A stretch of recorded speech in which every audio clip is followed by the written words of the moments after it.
Hey everyone, it's Len from 1A Auto. Today I'm going to be showing you something very simple. We're going to be checking our power steering fluid on a 2010 Nissan Altima.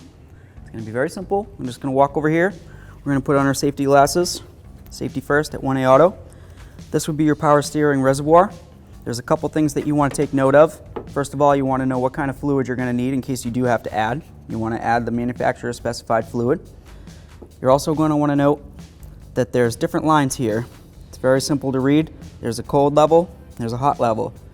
Cold if the vehicle's been sitting around for a while, everything's nice and cool. Hot, maybe you just went for a nice road test, you went to the beach, whatever you might have been doing, you want to check it afterward, it's going to be up here. So you got a minimum line, you got a maximum line. Simple to understand. The vehicle's cold right now, so we'll go by the cold levels, minimum, maximum, it's right at the level. If it was low, all you would do is you would take this cap, turn it to the left counterclockwise, remove it. Of course, you want to make sure that it's clean all around it. If you have a lot of gunk and debris, just try to clean that off first. We're going to lift it up and you can look right inside. Once you look inside and you determine if you need to add fluid or not, you can look at your gaskets. Make sure that those are in good condition, and by good condition I mean they're clean, they're not cracked, they're not swollen. This looks perfectly fine. Fluid's full. Now we can go ahead and put this back on. If you do happen to notice a little bit of dirt up along here, you can use something such as a rag.